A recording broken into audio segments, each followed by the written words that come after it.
Hello, BookTube. Well, September is almost over, but BookTube events continue. They go on forever. There are a slew of them in October. And one of them is brand new, and I'm taking part in it. It was created by Novella and by Ketevan Reads. And I'll leave links to both their channels down below. And it is Doorstopper Doom. And it is all about, as you might have guessed, enormous books, which I love. I've mentioned many times on this channel that I dearly, dearly love them. All I do is read and take care of my little dog. But aside from my little dog, that's all I do is read and write about what I read. I read very fast, and I read all day and all night. I sleep a lot less than a normal person does, and I read for all of that time. So big books have a special place in my heart because I get to live with them for a long time, longer than I do a normal sized book. And there are 3 ways that you can do Doorstopper Doom. I love big books so much that I'm going to do all 3 instead of picking one. One is to read 10 books in the month of October that are 500 pages, in the neighborhood of 500 pages. Which is fairly long. Most books for the last 10 or 15 years have been almost contractually obligated to be somewhere in the 310 to 330 page range, and never bigger than that. You'll always have exceptions, and that's what you're looking at here. Read 10 500-page books in the month of October. For a lot of you, that will probably translate to turning over October to simply reading those kinds of books, which you can't do entirely since you have to read Dracula and a whole bunch of other things too. So you just have to do more reading. Just quit your job. That's all. But that's wrong. That's one rung of Doorstopper Doom, is to read 10 500-page books. Another rung would be to read 2 700-page books. And then the third rung, the piece de resistance, the toughest of all, is to find the biggest book on your shelves and either start it or start it and finish it in the month of October. Find something absolutely enormous. And I'm going to do all 3 of those. For the middle prompt, 2 700-page books, I am going to leave that open right now, right on the doorstep of October. I'm going to leave that open because I'm counting on getting a couple of 800-page new releases in October. 700 or 800-page new releases in October. I'm going to make those for that rung. I'm confident that I do not need to reread the Decameron when I've got all of the world, the country's new releases coming my way. I'm confident that at least 2 books in October will be that size, and I will read them for that. Then for one of the other rungs, the 10 500-page novels, again, I am fairly certain that the new release market is going to give me some of those books, but I have a handful of candidates anyway that I'm going to read, regardless of what the new book world does. The first one is by R.F. Delderfield, and I haven't reread this in forever. It's called God is an Englishman. This and To Serve Them All My Days, probably his most famous books. And this is an old, was this Coronet, UK mass market that comes in at 672 pages. I haven't read Delderfield.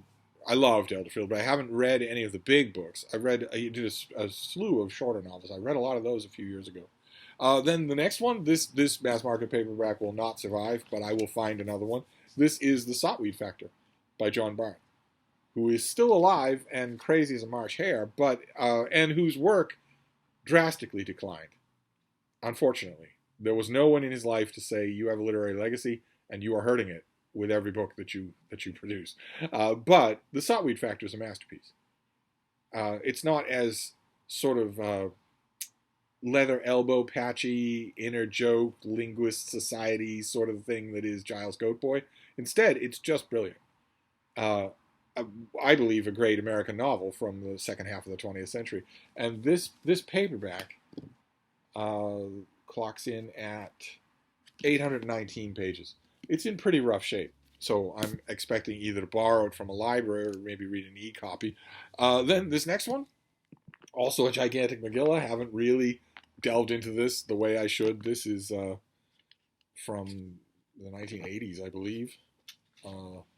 1987, This is Freedom by William Safire, which it's a gigantic American Civil War novel told from multiple different points of view, and has an underbook, what the author refers to as an underbook, in the back. Let's see here. Hang on while yeah. Sources and commentary is the underbook, and that starts on page 1200. So even without the sources and commentary, this still easily qualifies. I found this mass market paperback and reinforced it. I will be digging into this in October. Then this next one also be very familiar to. I recently found a mass market paperback of this, and I prefer the mass market paperback to any of the reprints or to the strangely bland hardcover. So I will instead, I don't have these things. I don't have mass market paperbacks just for the nostalgia fun of it, right? I want to use them. I want to read them. So I'll be reading this. I'll be reading all of these things, and it will be up to them whether or not they fall apart. I'll be as careful as I can be. But this is The First Man in Rome by Colleen McCullough. Her story about the Roman general Marius and the Rome that he encountered and the Rome that he left. And it's big. This was the original mass market paperback at 1,076 pages. So a nice big fat thing. And then finally, for the books that I have set aside, but not all of the books, this is sort of the stereotypical big fat novel, The Far Pavilions, MMK's masterpiece. MMK, I recently learned in the last couple of years, I have learned what I didn't know before, which is that this is a pretty strong author. But even so, nothing this author wrote is better than this book, and it is huge. It is 1,100 pages. So those are, what have we got here? 5? Yeah, those are 5 books that are 500 pages or more, which would technically leave me half done. It would leave me with 5 more to go. But I feel certain, when it comes to books that are over 500 pages long, I feel certain that October will provide me with 5 of those. I mean, I know times are tough, but I feel certain that will happen. So I'm not going to pad this list just yet. I have alternates in case October doesn't supply me with enough.